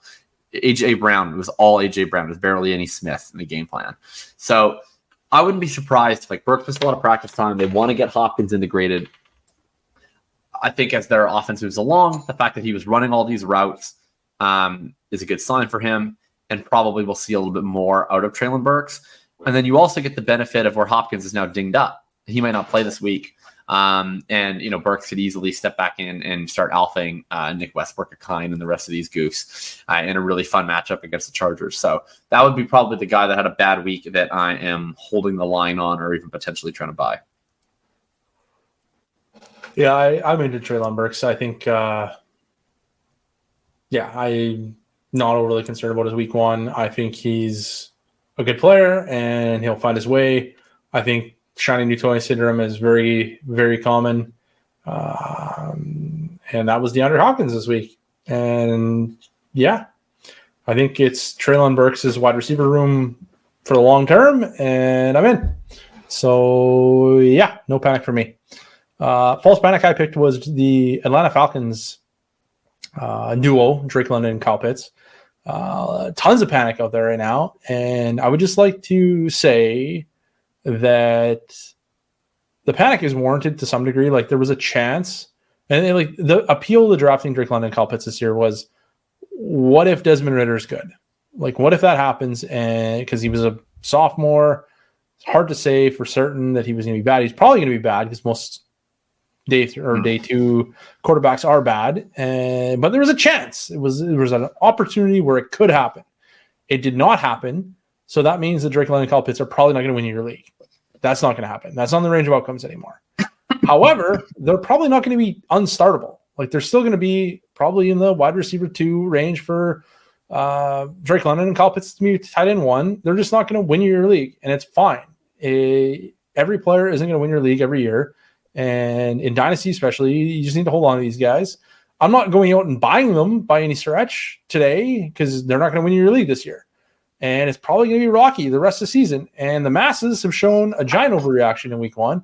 And I think that could continue for the next couple of weeks and maybe even for the whole year. In which case, I will buy after this year, or I will buy again when there is an indication to start buying. But right now, I'm just holding still. They're going to do fine. They're not going to embarrass you most of the time. Obviously, they did this week, but they're not going to embarrass you all the time. And they're also, they just don't have that same appeal where I was going out and buying them before. That's now been erased. Now it's just like, they're a nice floor plays, whatever. What do you think? Yep. I agree. I mean, I'm just holding these guys. Pitts more than London. Like, I'm always just trying to buy Pitts because I think with Pitts, you just don't have that replicability factor, right? Like Drake London, it just like sucks that he's in this position. But like, if you can find the person in your league who's like thinks that they're being really smart buying low on Drake London, they're not actually buying that low. I would be more inclined to sell him of the 2 just because there are several good wide receivers out there you can get. And I don't think you're going to be in a spot where like, if you don't have Drake London on your team, you're ever like super, super miserable. I think he's going to be a good player for a very long time. And he maybe one day will have an elite fantasy season, but he's probably not an irreplaceable asset in the way that Kyle Pitts potentially can be. It's just going to be what it is going to be. Like at this point in time, especially for Pitts, I think the people who kind of have him are already in it for the long haul, and it is what it is. If you understand and accept the terms of the bet, which is that you're investing a lot in a player that is probably not going to help your fantasy team that much, and I don't know when he is going to help your fantasy team, but that if he does eventually, and the underlying data on him individually says that he really, really, really will one day, you're going to get a big payoff, then it appeals to you. If you're, if you're prone to tilt, I get it. You've been investing a lot in him for 3 years and it doesn't really pay off all that much. So, I don't like have the mental energy to like convince people to invest in Falcons. It's just too frustrating, but I can certainly speak for myself personally that like, I'm going to continue to do it. I'm pretty comfortable with who they are as talents, and the idea of like the macro market, them losing value day to day like a stock doesn't really bother me. Like I'm more interested in the fundamentals of the players, and I think that it's sound. But yeah, it would be really nice if Arthur Smith would let our good players score fantasy points in the meantime. That would be really nice. I got a question for you. I made a controversial trade the other day, like just before week 1, like 2 days before. And I got this trade offer. It's a complex league. For all intents and purposes, I'm going to call it a two tight end league. It's not actually a 2 tight end league, but you're not going to win this league if you're not starting 2 good tight ends. Like the scoring in it just really favors tight ends. For instance, Kyle Pitts was the 29th highest scoring player overall as a rookie. Okay. Like including all. You're going to want tight ends. So you're going to want tight ends. And he was like tight end 9 or something. So what? It's like super flex for tight ends. Like you have to start one, and then the second one is like you can start any position, but it's like you should start a tight end. Yeah, exactly. And you there's like 3 flexes like that, so you can start a lot of tight ends if you want to. Anyways, the moral of the story is I got this offer. I had Bijan Robinson, and I got a Kyle Pitts offer for Bijan Robinson. You taking it? No. I did. I haven't played enough in the fantasy in that format, but Yeah, I just think with Pitts, like the whole fun in buying low on Pitts is that you get to move fairly replaceable or inconsequential assets to get a possibly very consequential one. And so you don't feel that bad about listing out on the points in the meantime because you're moving a bunch of stuff that also doesn't score points or that you don't think has that type of upside. But I'm not moving Bijan Robinson to accomplish that type of goal. Yeah, well, I did it before the season, and I really hesitated. I declined it at first, and I think I got like a second back or something with it. Before the season, yeah, okay. I thought it was like today. I mean, I still get it. I get it. Like I was in a startup. It was a 2 tight end startup, and I took Pitts at the 1-2 turn. And at the time, it felt great, and I still think it's like a defensible choice, but it's pretty annoying when I look at my week 1 lineup, and it's a best ball league.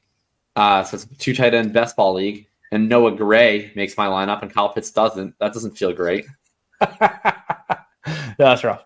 But yeah, it was. It's a complex league. Like I said, it's not a traditional league by any stretch.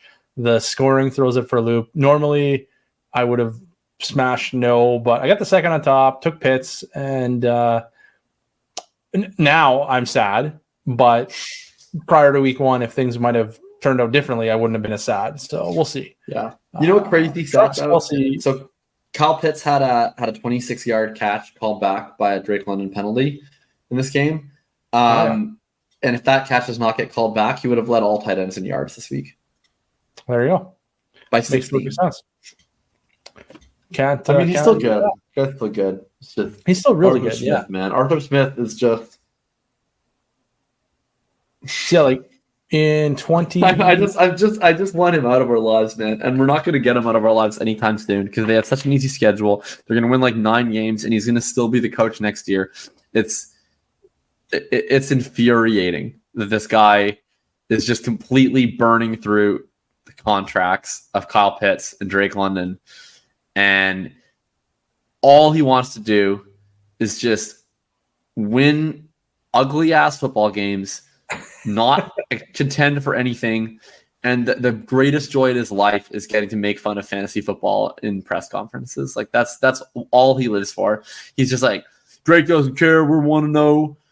That's for the fantasy football nerds to worry about. Like, just fuck off, Arthur Smith. Like, it's not a fantasy football question as to why you didn't get your 8th overall pick coming off a great year, more receptions than your quarterback. That's like a real question about real football. You beat the Panthers, who suck. They suck. Gosh. You beat them at home unimpressively because they gave away the ball a couple times in the fourth quarter. That's like, you don't get to just gloat up there, right? It's embarrassing. If any other serious team that was contending for the Super Bowl has that performance, they're not smugly being like, yeah, man, we sleptwalked our way through a mediocre win against one of the worst 5 teams in the NFL. Go us. We don't have anything that we're going to fix. We'll leave that for the nerds. No, fuck you. Well said. Well said. Which brings us to our next segment, the biggest fraud of week 1. Yeah. Want me to go first? Well, I'll go first. It's in the same game, and then I'll switch to you. Okay. Yeah, mine was in that game. It was Miles Sanders. It was a very weird game.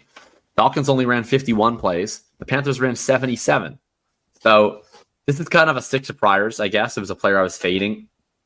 But this is a guy that I'm going to continue to fade, at least for the time being. 18 carries, 4 targets, looks pretty darn good. Issue is the usage was a little bit funky, and I think this is one of those scenarios where the week 1 total numbers don't tell the full story. First of all, they had 37 total touches to running backs if you count Laviska as a running back, which is effectively what he was in this game. That's not generally going to happen for any team in the NFL. Never mind the Panthers, who is a team that will probably not be running 77 plays very often because usually only good offenses get to run 77 plays with any sort of frequency. The average in the NFL tends to be usually in the low 60s. Also, 4 receptions for Miles Sanders. That's pretty good. But really high number of dropbacks total, 42. He runs a route on 21 of those, which is okay. That's decent. Kind of getting into the weeds. But Chuba Hubbard played every third down in this game. So that's 8 of his routes came on third downs, which is typically when we want to have our receiving running backs out there. That leaves 64 combined non-third down snaps between Sanders and Hubbard, so on early down snaps. Sanders ran 21 routes on his 44, while Hubbard ran just 5 on 20. So like double the rate of routes run on early down snaps for Sanders versus Hubbard, despite the fact that Hubbard was actually the one used as the receiving back on passing downs. So basically what I'm taking from that is that probably by just some element of kind of dumb luck, they just happened to call more pass plays when Sanders was on the field and more run plays while Hubbard was on the field. So my guess is that routes split is actually not going to be quite as high moving forward. Maybe he does wind up getting a little bit more of the carries. Also, Sanders winds up getting the goal line touch, but that was his only carry in a short yardage situation.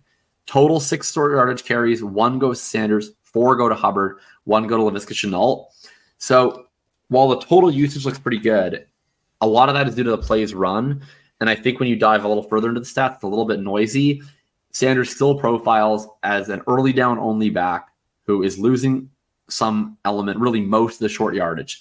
And if you're between the 20s early down back on a team that we don't expect to be very good and score a lot of touchdowns, that's a problem. So I still view Sanders as probably a fairly inconsequential low-end RB2 this year, despite a pretty encouraging week 1 in the raw numbers.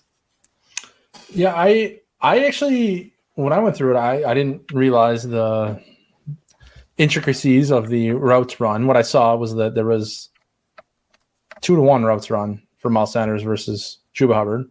So a whole bunch of carries for Miles Sanders and not that many for Chuba Hubbard. And I thought, wow, they're actually doing the thing where they said they were going to like play him like he caught a bunch of passes in his rookie year with the Eagles. That's great. I will buy because he's really not expensive at all. And he might be a 3-down back, or maybe not a 3-down back, but he's going to probably be running a lot of routes and catching hopefully some passes. I think his routes run were like 45%. Is that what you said? I had him at 50 actually. Okay. So like 50, which is like quite high. Like it's not like Christian McCaffrey or anything, but it's quite good. It's okay. Yeah, so I'm going to go against you on this one, and I'm actually still probably going to buy a little bit of Miles Sanders. And one of the reasons is, do you know who Kyle Borgoni is? Yeah, absolutely. He wrote an excellent article/thread on why third downs don't matter for running backs.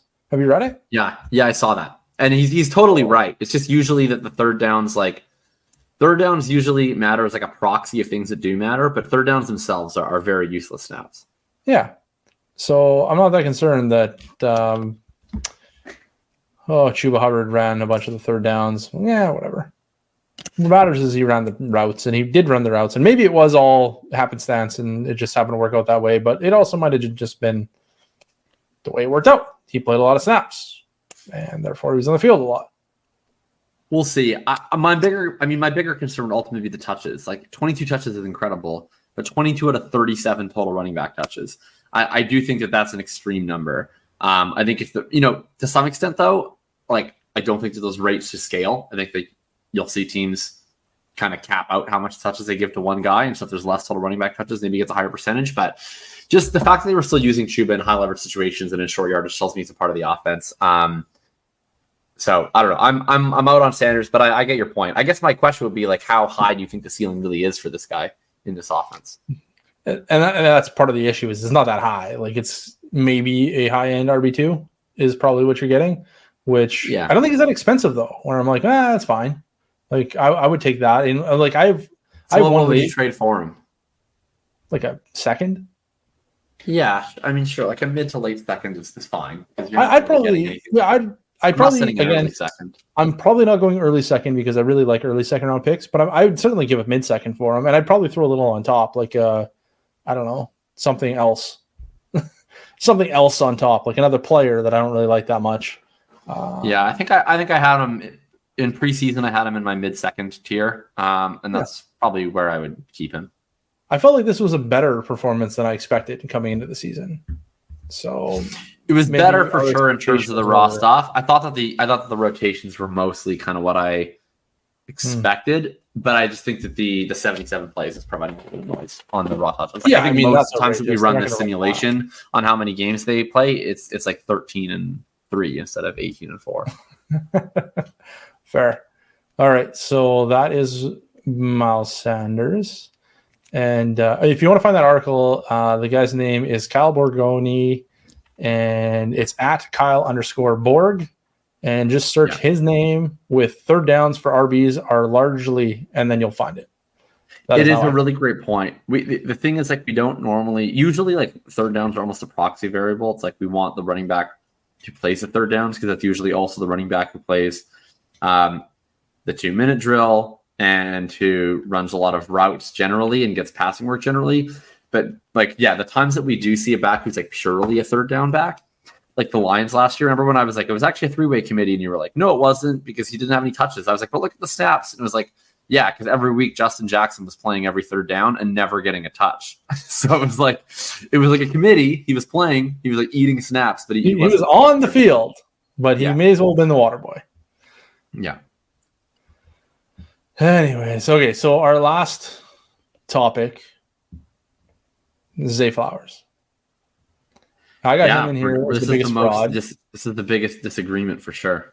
And I feel like this may be misconstrued because I think he had a very impressive performance.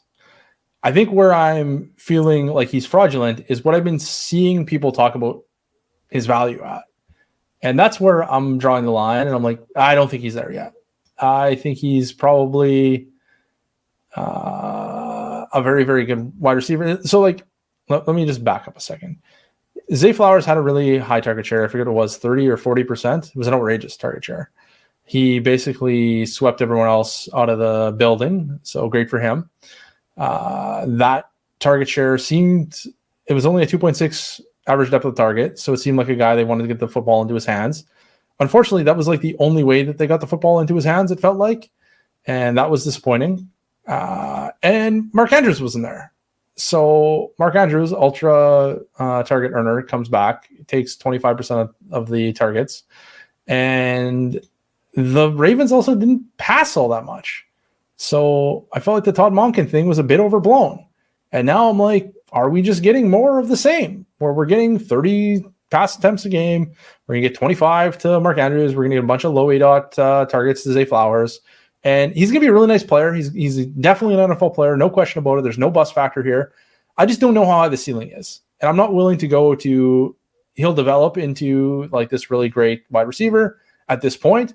And I feel like that's the price tags we're getting into, where it's like I saw people trading him for or saying they were going to trade him for, maybe they did, I can't remember now, but like Drake London. And I'm like, I'd probably still rather have Drake London. I feel like there's a high I would definitely rather have Drake London. Yeah. And there isn't with Zay Flowers. And therefore I feel like Zay Flowers is a fraud. Why are we saying that there's not a high ceiling for Zay Flowers after one game in which he earned a 40% target share? This is like you're doing the Chris Olave thing.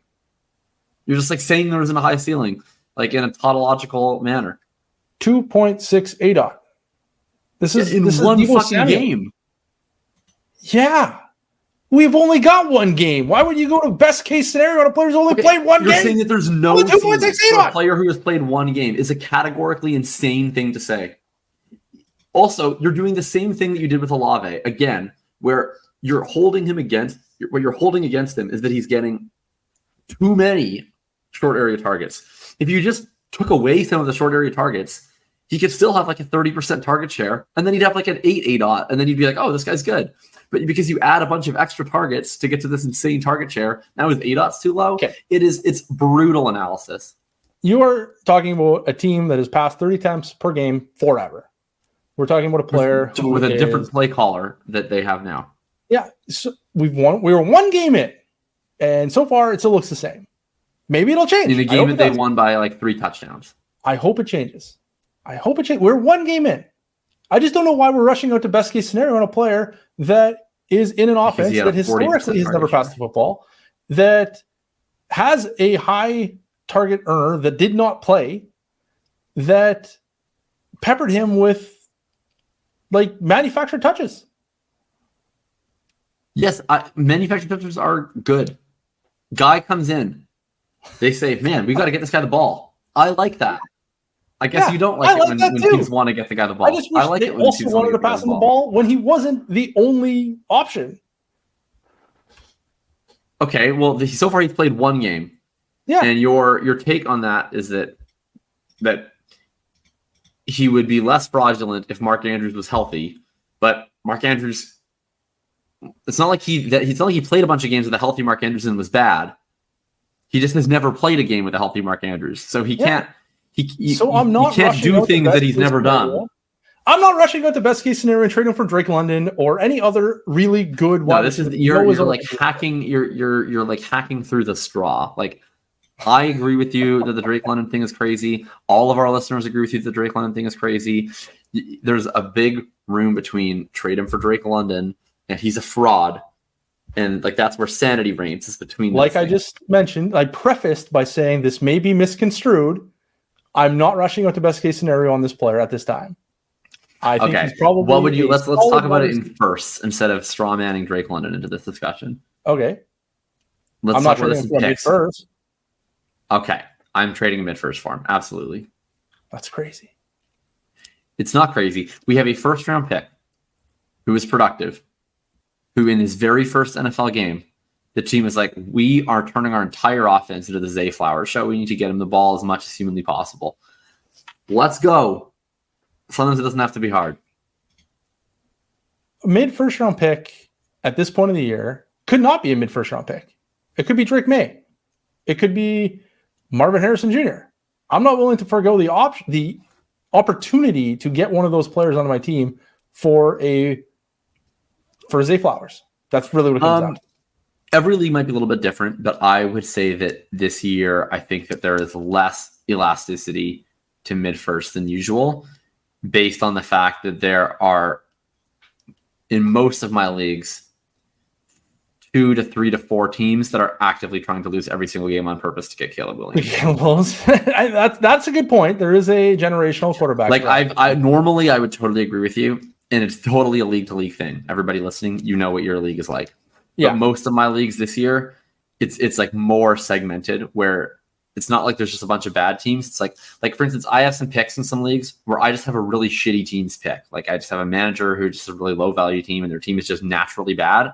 And I was like, oh man, I'm going to have like the 101 or 102. I'm not going to have the 101 or 102 because you know who is able to do better than a team who's like naturally bad, a team who's trying to lose games, right? Like I'm in a spot where I'm in a league where I'm trying to get Caleb Williams and I'm in the arms race. I'm in the reverse arms race of the century. The only 2 players I have on my roster left that will be active on Sunday are Josh Allen and Michael Mayer. And the only 2 players that he has that are going to be active, or 3, is like Kincaid and I think like Kendre Miller and like some other bum. And it's like who can get to 0 players first. So if you find yourself in these leagues, you can feel pretty safe that if you have like a mid-ish first, it's probably going to be in the 105 to 108 range. Having said that, I take back my stance, and I agree that if you're in a league where a mid-first is an absolutely locked-in mid-first, not a like fringy mid-first, then yeah, I'd probably be fine moving a mid-first for him. As long as you're like confident it's like the 105, 106. If there's a chance it's in the 104 or higher, then I'm not trading it. Sure. Whatsoever. Fine. Even if I don't think it's going to be 104 or higher, if there's a chance that it could be, I'm not trading it for Zay Flowers. That's fine. Yeah, it is. Of course it's fine. Top of this draft is loaded. I'm excited. It's more loaded than this. It's going to be good. Yeah, it's going to be an interesting draft year. I mean, we'll see. Hopefully the mid-first, like, it gets thicker as we go. So far, it kind of seems like a studs and duds draft to me, but we'll see. They often do, though. Like, at this point of the draft season, there often is studs and duds. It's we'll get a bunch of guys that outperform what the expectation is that we've never even heard of before that arrive. And then we'll get some, like, there's a bunch of like quarterbacks that are playing exceptionally well right now that may or may not declare early for this draft. I kind of think that they probably shouldn't because it's already locked in at the top with Caleb Williams and Drake May, but they might. And I think this draft is going to be again, looks very studly at the top, like very, very studly at the top. Like unlike this last past class where we had Bijan Robinson and then like kind of everyone else, that was not a great draft from a studs perspective. No, this one, I feel like we at least, at the very least, like 4 should be totally loaded, right? What's that? I mean, at the very least, the top 4 looks loaded. Yeah, I feel like we have like 3 or 4 like Bijan level prospects in this class. Maybe not quite Bijan, but like Bijan-esque. Yeah, I mean, we're gonna have Caleb Williams probably walk in as a top 6 startup pick. I could legitimately see him going 101 in some startups next year before he ever plays the NFL game. I'm not saying I'm taking him there. I'm just saying like I think that's going to happen. I'm not taking him there, but I 100% expect it. Maybe not 101. Like I still think Patrick Mahomes will go ahead of him, and like most of the time for sure. I just could totally see someone like in the one-off posting the screenshot. Yeah. Somebody will do it. But I think his ADP will probably be like 104. Yeah, it'll be close to that. Let's say he's behind Mahomes, Allen, Hurts, maybe even ahead of one of them if like one of them has kind of a bad year or something. Yeah, but then we got Jefferson. If Allen keeps playing like he played Monday, I think he's going to for sure be ahead of Jefferson and Chase. I think so, and I think he'll be ahead of Lamar, and then I think he'll be ahead of Lamar. And unless Lamar completely crushes, and then it kind of depends. Yeah, it will depend on like Burrow, Lamar, Herbert, and Lawrence. If like one of them has just an outrageous like MVP style year, they probably end up ahead of him. But he probably is then ahead of the rest of those guys. So yeah, he probably goes like 104, 105, 106.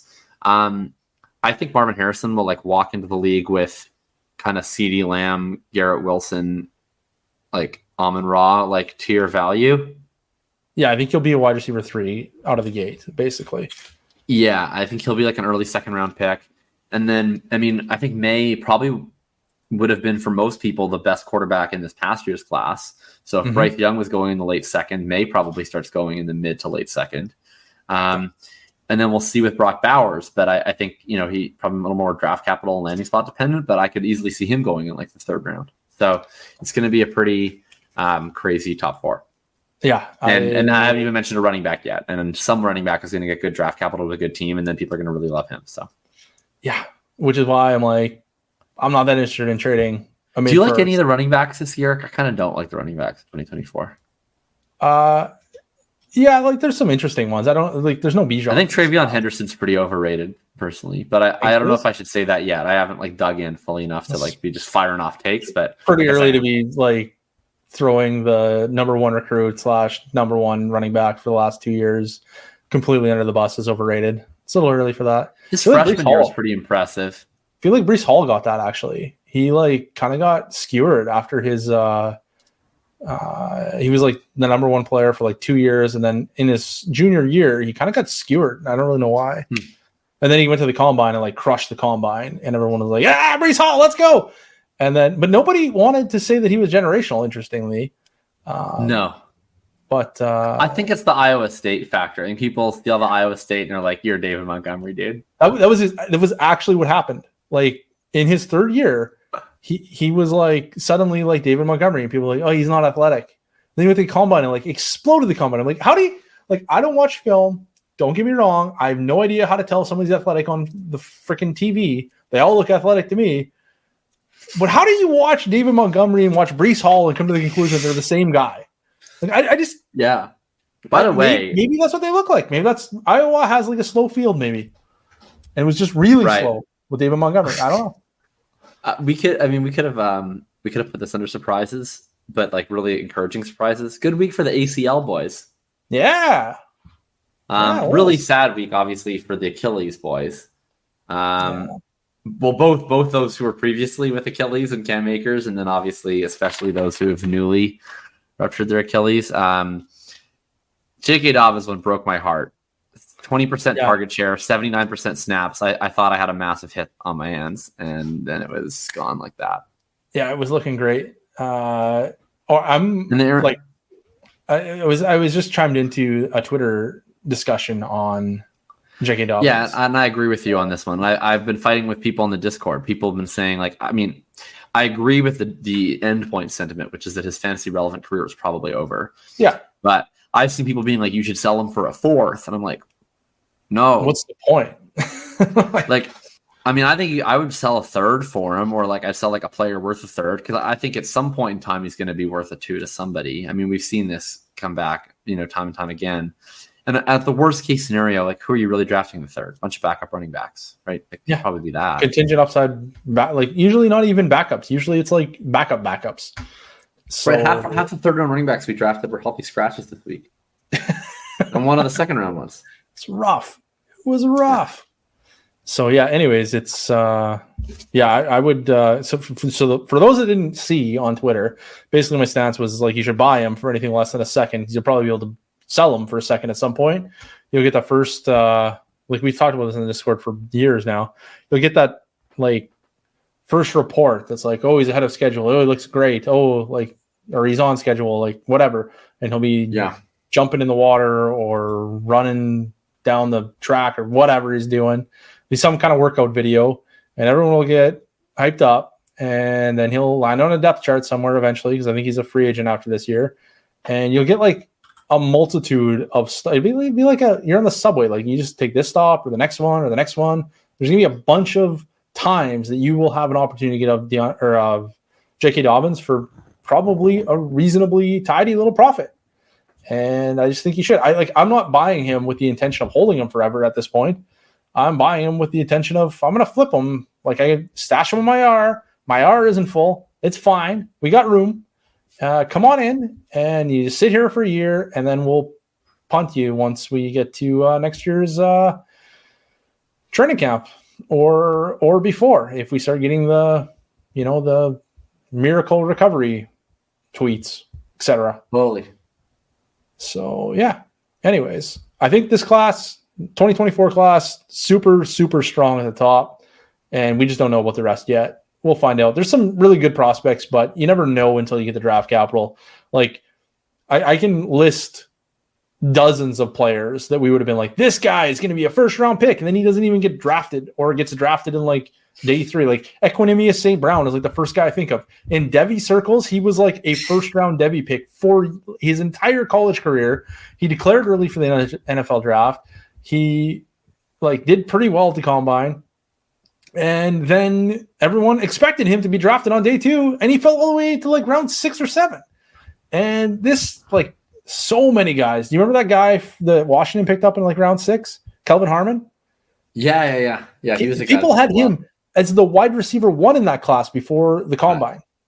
Like he was not just like a guy that was going to go on day 2. He was going to be the number 1 wide receiver pick in the class. People, not everybody, but some people thought. Which is great. And then he got drafted 6th round. Like, it's really, really, we're too far out to pinpoint the middle of the draft, but you can usually pick out the guys that are going to be the very top of the draft.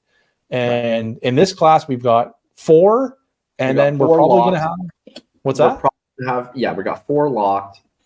4 locked, and we're going to have, I don't know exactly which running backs, but let's say we're going to have at least probably 2 drafted early, probably Travion, and probably one of Allen or Sanders. Yeah. And we have Emeka is certainly going to go in first round. What's the other guy at Ohio State? Emeka? Yeah, I just said Emeka Egbuka. Yeah. He's probably going to be a first round pick in the NFL draft. Neighbors, Xavier Worthy, they have opportunities to potentially be first round picks. Like we could have a really strong class, and at worst, we have a really top heavy class. So to pivot off of the Zay Flowers talk, and the reason that I'm not buying for a mid first is because we could have a really, really good player at 5th overall, like an incredible player, like a near Bijan level player at 5th overall. Maybe not near Bijan player at 5th overall. Okay, maybe not near Bijan, but 4th overall we could. Yeah. The only way that we get one of them at 5th overall is if we get like a first round running back. Like if Trevian Henderson goes 20th overall to the Pittsburgh Steelers, he's going to jump Kyle Pitts and Brock Bowers, and we're going to get. Oh, that would bring me so much joy if you went to the Steelers. What's that? That would bring me a lot of joy if you went to the Steelers. I'm just being silly about the time that Najee Harris was not that good and then got drafted early, so then people picked him over Kyle Pitts. That's all I'm saying. Which I guess it's worked out so far for no one, really. For no one. Nobody won this. Pitts or the Najee Harris drafters. You could have got out of Najee, though. Yeah, you could have gotten out of Kyle Pitts. You really could. Yeah, you could have gotten out of both of them. But look, we're well into the 2-hour mark at this point. But it's been a long ride to get to the point where it's pretty commonly accepted that Travis Etienne is the victor of the 2021 running back class. But I still think it could be Javonte. We've held strong. I feel pretty good about where I'm at right now after week 1. But we'll see. Etienne right now. But I think like when it's all said and done, I think we could be looking at Javonte as the running back 1 of the class. Today, it's definitely Travis Etienne. I hope it stays Etienne. That would be. I'd love to see that through start to finish. But I was excited by Javonte in week 1 too. Yeah. All right. Well, where can the listeners find you? They can find me on Thinking About Thinking, which is my name, jacobsanderson.substack.com. Part 1 of this week's Hitchhiker's Guide is already up and it's free. By the time you're listening to this, I think part 2 will probably be up as well because I'm going to write it like right now, or the last 3 backfields I'm going to write about. I think I'm going to have a more Dynasty focused kind of think piece style thing about buying high on early season trends. I think I'm going to do that on Saturday, but no promises. And you can find me on Twitter at Jacob Sanderson. All right. And you can follow me on Twitter at DFBeanCounter. You can follow me on or find me on Patreon at patreon.com/bulletproofff. And the Discord is going to blow up your phone. I just, like I said, did a blurb on literally every fantasy relevant player. It took me 6.5 hours to write. It was great. It was a monster. Really enjoyed it. So hop in there. And then we've got rookie reports and all kinds of stuff. Plus Jacob is present and does many I'm around. Fantastic comments and analysis. So yeah, find us there. And until next time, have a victorious week 2. Yes, absolutely do. All right. Have a good one, everybody.